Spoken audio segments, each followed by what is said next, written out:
Hello, welcome and happy holidays. Now, on September the 8th, 2022 at 6:30 p.m, it was announced to the nation and the world that Queen Elizabeth II had died after 70 years as our monarch at her estate in Balmoral.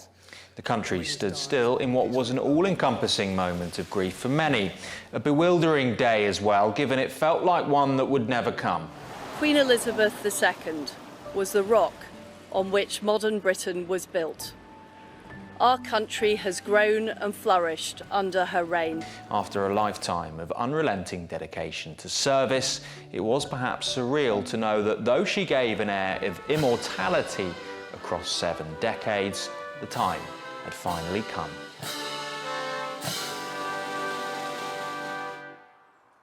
It had been just months since the nation and the capital celebrated the Platinum Jubilee for Her Majesty in magnificent style, as well as her 96th birthday on April the 21st. Yeah, she's just such an icon.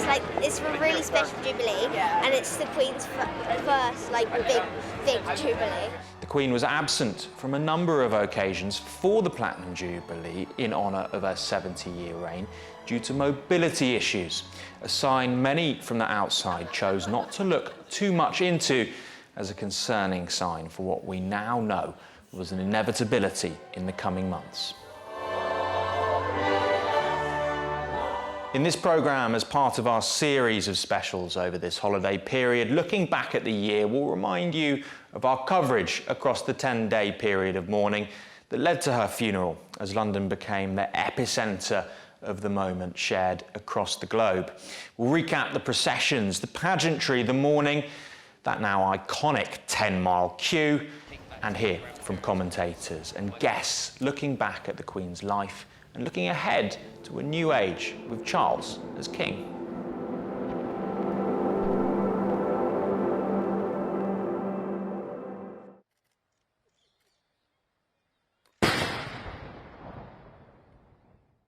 The following day here, we see 96 rounds of gun salutes, one for every year of the Queen's life. At the same time, the church bells rang out, and MPs in the House of Commons observed a minute's silence in memory of the Queen as they stood in the crowded chamber with heads bowed, all in black. The highest profile political figures in the country paid tribute to the Queen as well. We remember the pledge she made on her 21st birthday to dedicate her life to service. The whole House will agree. Never has a promise been so completely fulfilled. Our Queen's commitment to us, her life of public service, was underpinned by one crucial understanding: that the country she came to symbolise is bigger than any one individual or any one institution. It is the sum total of all our history and all our endeavours, and it will endure. I remember one picnic at Balmoral which was taking place in one of the bothes on the estate. The hampers came from the castle and we all mucked in to put the food and drink out on the table. I picked up some cheese, put it on a plate and was transferring it to the table. The cheese fell on the floor. I had a split-second decision to make.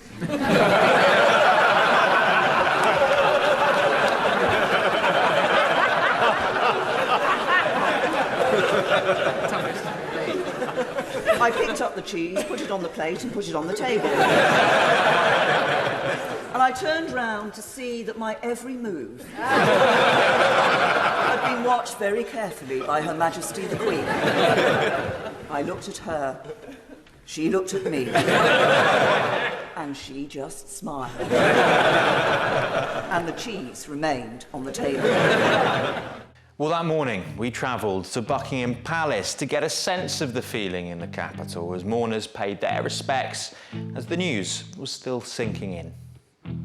I was born nearly 40 years ago, so like everybody pretty much for 70 years old, the Queen has been a constant in our lives. So the Queen has also been woven into the daily fabric of our lives with our money, our currency, our stamps. We always see her everywhere. She's a British icon. So it's very difficult to sort of imagine British life without our Queen of England. So just from a lover of the royals and a lover of the Queen and what she's done for us, I think we all knew the day was going to come, but it was quite a shock. I think I was glad she got to the Platinum Jubilee. I think that's what she wanted, and I think now she's at times she's like, I'm done, I'm putting my feet up, I'm going for a rest. She means a lot to me because her and I share the same birthday, the 21st of April, and I left my heart with her heart over there as a way of thank you. And I was watching things on TV this morning, and I was thinking, you know, it just brings back so many memories. And she's been here. She's like my mother, really. I know, it's terrible. Similar scenes at the gates of Windsor and Balmoral too, while our new king, Charles III, had to address the nation for the first time that afternoon, paying tribute to his mother and outlining how he would continue her legacy as monarch. Throughout her life, Her Majesty the Queen, my beloved mother, was an inspiration, an example to me and to all my family. And we owe her the most heartfelt debt any family could owe to their mother, for her love, affection, guidance, understanding, and example. Queen Elizabeth was a life well lived, a promise with destiny kept, and she is mourned most deeply in her passing. That promise of lifelong service I renew to you all today. Alongside the personal grief that all my family are feeling, we also share with so many of you in the United Kingdom, in all the countries where the Queen was head of state, in the Commonwealth and across the world, a deep sense of gratitude for the more than 70 years in which my mother, as Queen, served the people of so many nations. In 1947, on her 21st birthday, she pledged in a broadcast from Cape Town to the Commonwealth to devote her life, whether it be short or long, to the service of her peoples. That was more than a promise. It was a profound personal commitment which defined her whole life. She made sacrifices for duty. Her dedication and devotion as sovereign never wavered, through times of change and progress, through times of joy and celebration, and through times of sadness and loss. In her life of service, we saw that abiding love of tradition, together with that fearless embrace of progress, which makes us great as nations. The affection, admiration, and respect she inspired became the hallmark of her reign. And as every member of my family can testify, she combined these qualities with warmth, humor, and an unerring ability always to see the best in people. I pay tribute to my mother's memory, and I honor her life of service.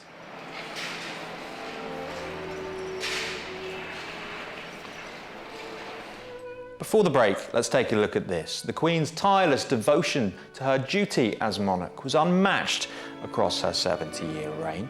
Well, in an interview in 2017, here was the Queen's late cousin, Lady Anson, paying tribute to her work ethic.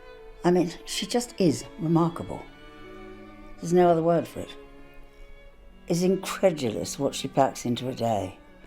And sometimes at night I think to myself, why am I still doing this ridiculous thing? I'm coming back to bed at 3 o'clock in the morning and all of that, and working a full day. Blah, blah, blah. So I pick up my Daily Telegraph and I read the court circular. I mean, she knows I do this. And I read what she's done in a day. And I feel pretty pathetic. I mean, it is amazing. Because if you think about it, it's not like doing the same thing for very long hours. It's like doing 10 completely different things. So she might be in a motor tyre factory, followed by a old people's home, followed by a military something. And it's like having 12 different jobs in a day.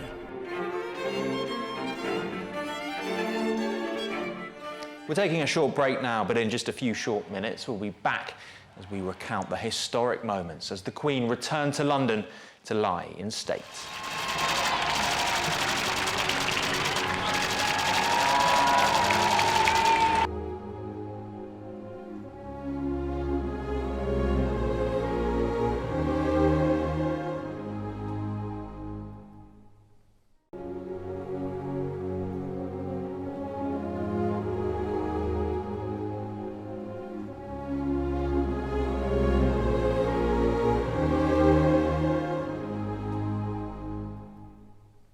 Hello there and welcome back to our special programme on the death of the Queen this year.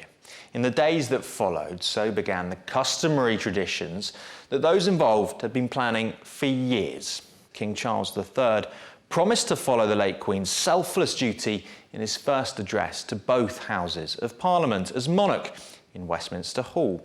Condolences were read by speakers of the House, and for the first time, an emotional King Charles rose for the national anthem.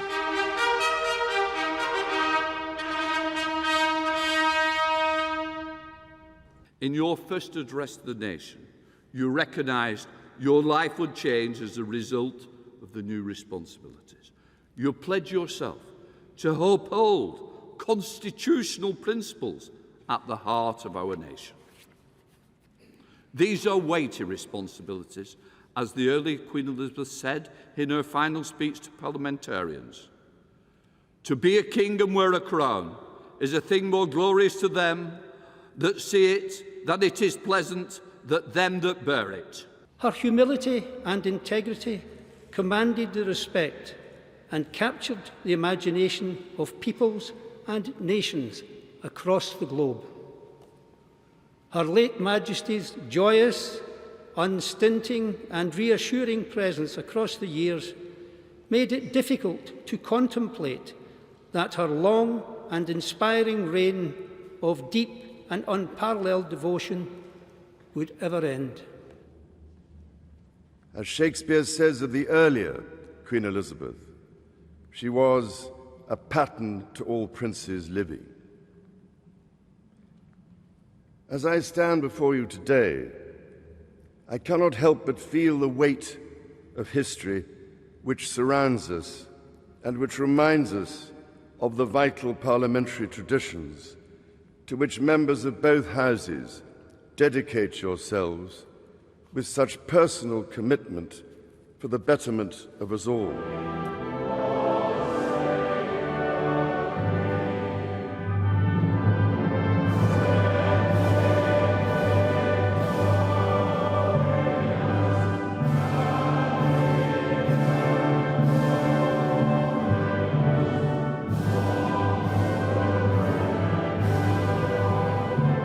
The Queen's coffin, adorned with the royal flag, returned back to London on Tuesday the 13th, having made its way down from Balmoral to St Giles's Cathedral in Edinburgh, where she lay in state first.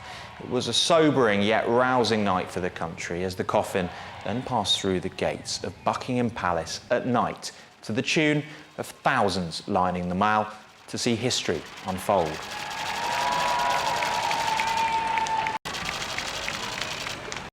The following day, the Queen's journey toward lying in state at Westminster Hall began after her coffin made its way from Buckingham Palace at 2:22 in the afternoon, where she lay in state until 6 a.m. on the Monday of her funeral. We'll join the queue in just a minute, but first, let's hear from a royal expert and historian, Sarah Richardson, who spoke on the Queen's unmatched influence as head of state across her 70 years. I think because she's reigned a long time, she's been part of the culture, part of everyone's lives for 7 decades. Well, more than that when she was a princess, of course. And so obviously a change at the top, a change of monarch is going to make an impact. But also I think she's reigned over a very transformational period. She came to the throne in the aftermath of the Second World War in a period of austerity and she's left. She's died at a time where we're in a technological age. There's a lot of changes in terms of economic changes, opportunities for women, and so on. So I think all of those things mean that it's a momentous impact. Absolutely. Well, let's just take a little look back at her tenure as head of state then. What were some of the more significant moments in her reign? I think for the institution of the monarchy, it's things like the fact that she did public broadcast, first on the radio and then on television, and those brought the monarchy into everyone's sitting rooms, and so made that connection more than anything. Obviously, in a less positive way, things like the death of Diana made people look again at the institution of the monarchy and wonder whether it was outmoded. If you look over her reign for it's the wider things that have happened, then it is things like space travel, introduction of technology, transport changes. People can fly all over the world now. It certainly wasn't open to very many people in the 1950s and so on. We've seen thousands of people outside Buckingham Palace, and it seems more than any other monarch, she's kind of got this personal relationship with the public. Do you think that's fair to say? I think so. I think, as I've said, there is a connection. The monarchy is visible, even if you don't live in London or you don't meet her on a royal visit. She's visible because she broadcasts to the nation at really crucial moments. So most recently, for example, in the pandemic, I think that her intervention was possibly more important than that of any government minister, and certainly watched by more people. So I think that connection with her as a person as well as a monarch is one of the reasons why we're seeing so much sort of a lot of the public were involved in celebrations for the Jubilee, for example, in a way to celebrate her reign, and now I think they're there to mourn her. Sarah Richardson joining us on London Live News at 6 there. Well, back to the scene in London as it began unfolding on the Wednesday. The eager set up camp early to be in with a chance of being the first inside Westminster Hall to pay their respects. I decided, I'm nearly 86, there's no way I'm going to miss this. And it'll be a privilege to be there. Not just an achievement, but a privilege to be able to stand by her coffin and in my own private and spiritual way give thanks. I've been here since about 11:45 last night, and so far it's been all right. You've got to kind of keep with the times. Everyone seems to be a bit upbeat, but I know eventually when I get to see Her Majesty, it won't be like that. I'll be probably crying. No. You haven't stopped, have you? I haven't stopped, but I haven't been here since 5 o'clock in the morning. Well, they weren't eccentric or audience, they were just normal people who were coming from all kinds of places, one from California, to say thank you. And I found that really moving. They're going to be for a long time, over a night or two in some cases, and it just felt good to say thank you. The route along the Thames and across 3 boroughs in the capital travelled 10 miles back to Southwark Park, but that didn't deter the tens of thousands wishing to join across the days that preceded the state funeral. it's taken us not that long by train, but from London Bridge Station, it's taken us half an hour to walk to the end of the queue. So we took a bit of a chance, had a look on the map initially, but then we just weren't sure how far it actually went, so we just kind of carried on going. We've come from Ottery St Mary in Devon, and it took us, about 4 hours? I never really considered myself a staunch monarchist, but come the day it happened, it was all quite emotional. It just felt like such a historic moment. Felt like we had to come. My husband's an ex-Grenadier Guard, so it's quite important for him to be here today. We've come from Middlesbrough, northeast. It's taken us probably 3.5 hours. From Tower Bridge, we got the taxi. London Bridge, sorry, Yeah. yes. And we didn't have a know where we were. And the taxi driver didn't charge us. Well, we also caught up with those having left the hall who spoke of how moved they were by the scene. I had my tissue ready in my hand, which is now in my pocket. But as I drew closer to Her Majesty, who was laying there, and I got to the centre of where she was, I literally did courtesy, and I said thank you in my mind, because we're not allowed to speak when you get in there. It was very sombre inside of there, very quiet. And I literally broke down in tears as I walked away from her and made it to the entrance to come back out here. And that's when I broke down in tears. It was, again, very emotional, especially when they changed the guards, because we was lucky enough to be in there when they actually changed the guards. So it certainly brings a lump to the throat. And it was very moving when the soldiers took the places of the other soldiers on the corners, and with their busbies on, they bowed their heads, and it looked so solemn and sad. It was just the dropping of their heads was really, really moving.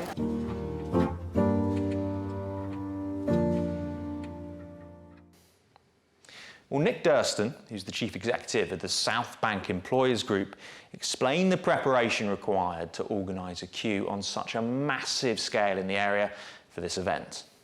How do you prepare for something of this scale, and has it gone the way that you'd anticipated that it would? Well, preparation is everything. So the South Bank is characterised by some amazing organisations, obviously several of them national and international in terms of their purpose and their reputation. The National Theatre, the South Bank Centre, the British Film Institute, but also a lot of it is owned by charities. So Queen Street Community Builders own a lot of South Bank, and Jubilee Gardens, which is the green space next to the London Eye, is owned by Jubilee Gardens Trust, a charity. So what we do is work with all of those organisations to ensure that the coordination and the planning is as good as it can be, and crucially it's all about them working with government agencies, the local councils, the police and a whole host of other organisations to ensure that everyone understands what needs to happen, you know, literally from day one. So we had teams on the ground, you know, obviously reporting in just how the queue was forming. Obviously, people started to queue before the official announcement, so we obviously needed to be mindful that there was going to be an official announcement on Tuesday night, which there was, but we were very prepared. I think it's fair to say that an event of this size and this scale, you know, inevitably has had its testing moments, but everyone has been really clear about how to deal with those, how to address those, feeding back, you know, into the relevant agencies, but also just being able to sort of do things absolutely in the moment, you know, talking to people in the crowd, you know, encouraging people to be in a place that doesn't interfere with the normal flow of people who aren't necessarily queuing. So there's a very kind of human side to managing this at what is obviously a very sensitive time for everyone.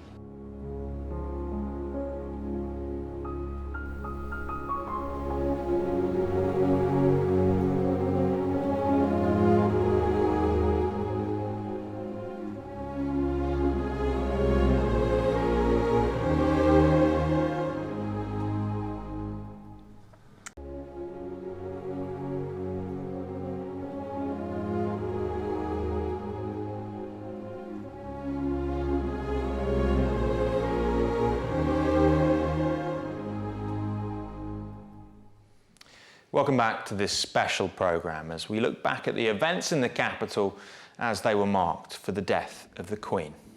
On Monday the 19th of September, the world said its final goodbyes with the state funeral and the procession leading up to it that was not an occasion that will be forgotten for the millions that watched on TV and who lined the streets in Westminster. In the morning of the funeral, we heard from those who had gathered to say their final goodbye. It'll be a long time before we experience anything like this again in our lives. So it's a moment in our country's history, and it's important to experience it.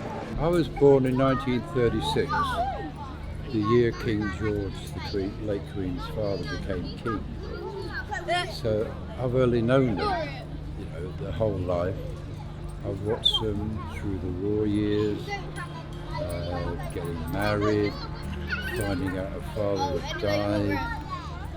And she's just such a lovely, lovely woman. She's got this wonderful, wicked sense of humour. Well, I'm amazed. It's like a great big family get-together.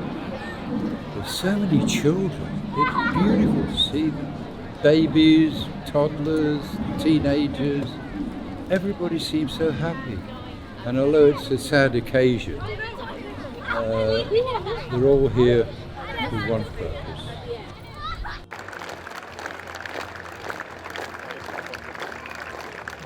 For 70 years, Queen Elizabeth II touched the lives of so many.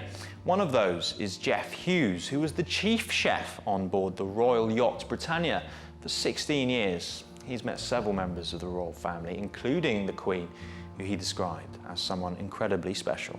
And I think if you asked all service personnel, male, female, from all the services, and the veterans, what they thought about the Queen, I think the majority would tell you their feelings were special, and you would always go that extra mile for the Queen. I think that's the affection she had for the services. Well, it had to be a day that was orchestrated to the very second, and with years of planning behind it. The Met Police had to draw thousands of extra staff. By Monday, we'll have over 10,000 officers deployed. The core of that is Metropolitan Police officers, but we've got help from every force across the country, and indeed from some forces further afield. Many of the officers will be visible, but there's all sorts of specialists behind the scenes supporting that.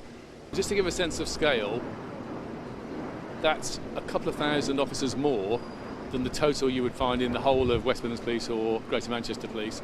The only two bodies of policing bigger are Police Scotland or the whole of the Met. So 10,000 officers deployed is a massive operation. When I became mayor in 2016, I saw for myself the huge amount of work that's been taking place in relation to what was then called Operation Bridge. I want to thank thousands of civil servants. I want to thank the police from around the country, the armed forces personnel, the medics, the volunteers, the stewards, and many, many more people who've been working really hard over years. But I've seen civil servants and others working 24 hours a day, 7 days a week, making sure everything is ready.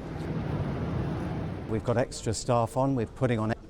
This is one of the biggest events in TfL history. When His Royal Highness the Duke of Edinburgh died, obviously we had a lot of people come to London then, but the event was during COVID and was out at Windsor Castle. So the best comparator, I guess, would be the Olympics, which again attracted huge numbers of people. But the big difference was we knew what was happening when, and they were largely ticketed events, nearly all ticketed events, so you knew exactly what you were coping with. Here, who knows how many people will come. There's different estimates, but we're certainly expecting around 1 million people in and around central London on the day of the funeral itself. So we've got to be prepared, and we are. Well, when it comes to the logistics of the service itself, we spoke with the Dean of Westminster before the big day on the significance of his role in leading the ceremony. A lot of my colleagues know her, respect her, admire her, miss her now. So there's something about doing something for her. There's also that consciousness of being right at the heart of the nation and the Commonwealth at a really significant moment. There's a sense of responsibility, stepping up to that, a sense of pride, a sense of excitement. This is the place where she made promises that defined her life. This is the place where she married the Duke of Edinburgh in 1947. This is the place of her coronation. And those promises really did shape the rest of her life. So that the Abbey was defining. She was back here on so many occasions, and as you just said, celebration and sorrow. She personally was a focus for so much of us through changing times, and the Abbey is one of the places where you gather all that feeling together. The scale of the service is something that you cannot fail to notice. At 6:30 a.m, the doors to Westminster Hall were closed for those who wished to catch the final moments of her lying in state. As early as 8 a.m, funeral attendees began to arrive. Leaders from around the world descended on Westminster Abbey, including US President Joe Biden. Our Prime Minister at the time, Liz Truss, read a passage from the Bible, the second lesson from the Gospel of John. Leader Sir Keir Starmer was also in attendance, with former leaders including Tony Blair, David Cameron and Boris Johnson. The Mayor of London, Sadiq Khan, was also there, making a total of 2,000 guests. Dozens of nations were represented, proving the Queen doesn't just mean something quintessentially British. Commonwealth troops in 56 countries across the world spoke ahead of the occasion. Greg Gifford from the New Zealand Defence Force and Corporal Carl Kajauri of the Canadian ceremonial contingent spoke of the honour in taking part. It's the biggest honour I've ever had in my entire life to date. I can't compare it to anything. And to get asked to come over here, I was ready to drop everything I had to do so. So yeah, it's more so that I'm all the way from New Zealand, and I've been selected to come over here and represent New Zealand in such a huge event. Like, it's a massive thing. I don't think many people get to be a part of in their entire lives. So that's what it means to me, and I get to be a part of it. I get to be right there. And a lot of people understand, and a lot of people feel like they have lost their grandmother and how important she was to the country and the Commonwealth. Well, more than 3,000 military personnel took part in the state funeral, which is on a scale we have not seen in Britain for 70 years since the procession for King George VI in 1952. We heard from some of those involved before they set off. Myself and everybody here, this is probably the biggest job that anybody will ever do. The reach that it has is just phenomenal globally. So yes, it is nerve-wracking, especially so early on in my career. I've only been in the band just over a year, but to be part of it is just absolutely amazing. This is our boss. We love her. So, what do you expect?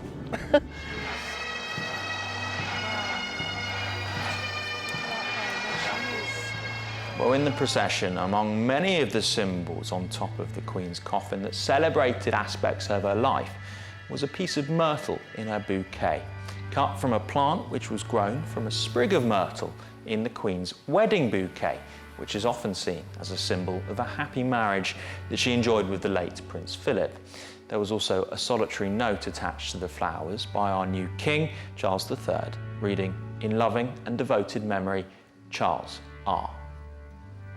Well, with military precision, the coffin set off at 10:44 a.m. from the hall to arrive at 10:52 at the Abbey, where the service began at 11. Among readings was a hymn sung at the Queen's wedding to the Duke of Edinburgh, "The Lord is my shepherd." At 2 minutes to 12, there was then a 2-minute silence that was carried and felt by the whole nation as it stood still for a final time.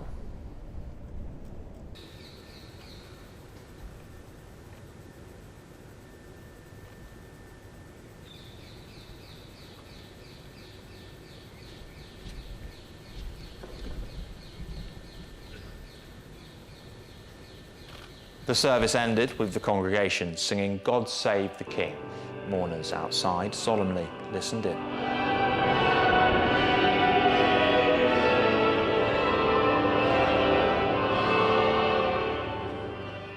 Outside Westminster Abbey, the procession then set off, King Charles following behind alongside his siblings and sons as the coffin made its way down the Mall, to pass Buckingham Palace for a final time, to make its way to Windsor Castle, where a service was held at 4 p.m. at St George's Chapel. The Queen was buried in a private service at 7:30 in the evening alongside her husband. For those who witnessed the day in person in the capital or Windsor for the long walk, it was an important and emotional one. We camped out for 9 hours and we got the front row, and just seeing the hearse come out just made my heart was pumping so fast, and just felt so proud to be British. And just the fact that she was our ruler for 70 years is just amazing. And for a woman as well, it just resonates for me to say that she was just the boss. You know, the soldiers, and the horses, like it was just how beautiful. Everyone just like the mood, how it changed as soon as the hearse came.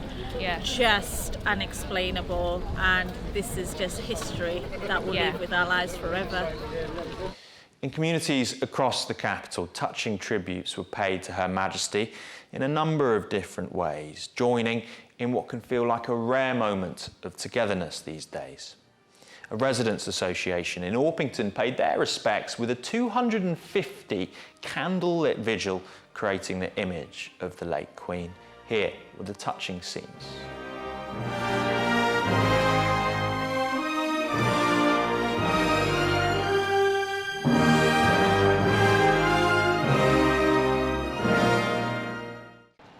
At the end of the 10-day mourning period, the flag returned to full mast at Buckingham Palace and on other public buildings. We'll see you in a bit when we take a look at the Queen in her words.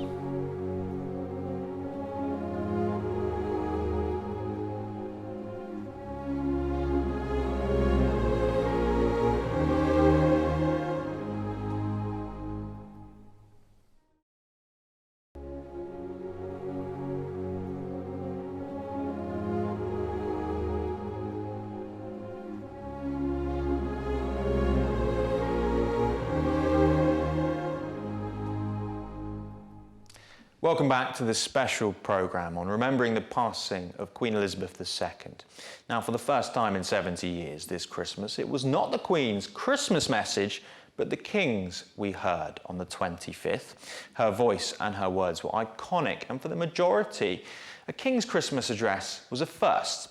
In this, we take a look at the Queen's life in her words, with much of what you're about to see being the very words she gave to the nation on Christmas days herself. Television has made it possible for many of you to see me in your homes on Christmas Day. My own family often gather round to watch television, as they are at this moment, and that is how I imagine you now.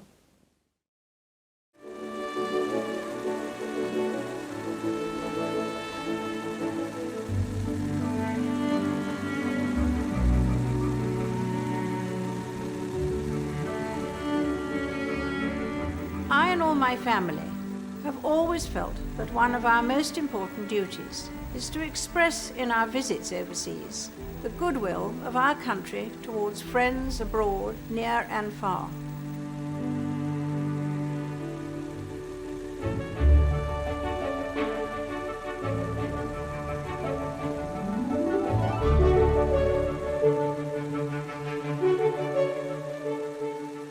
My sister and I were very glad to have been able to accompany our parents.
Some cultures believe a long life brings wisdom.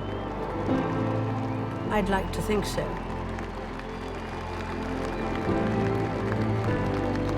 Perhaps part of that wisdom is to recognize some of life's baffling paradoxes, such as the way human beings have a huge propensity for good, and yet a capacity for evil. Even the power of faith, which frequently inspires great generosity and self-sacrifice, can fall victim to tribalism. A day with dinner at Buckingham Palace with the Queen The NATO leaders left their foreign ministers to work into the night on the small print of a final statement set to confirm that this has indeed been a historic summit. But through the many changes I have seen over the years, faith, family and friendship have been not only a constant for me, but a source of personal comfort and reassurance.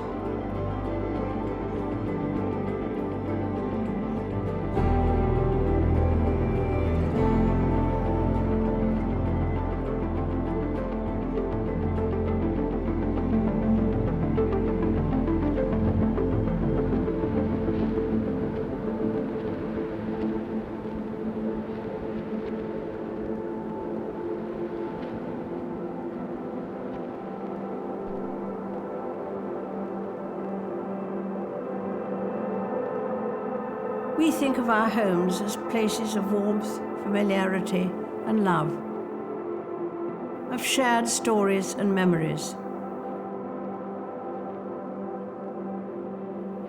There is a timeless simplicity to the pull of home. For many, the idea of home reaches beyond a physical building, to hometown or city. Balmoral is a place one looks forward to very much. I think that it has an atmosphere of its own.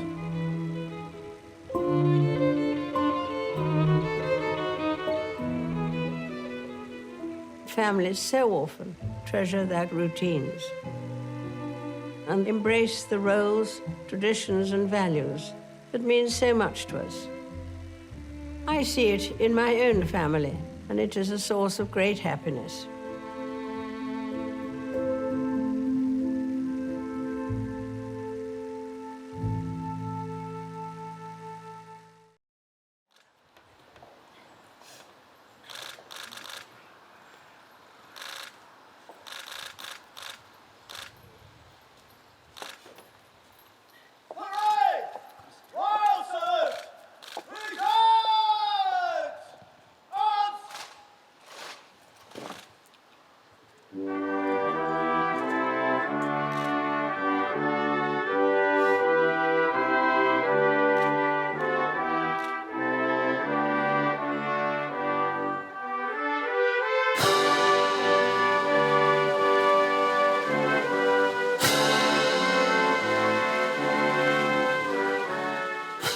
Very scary.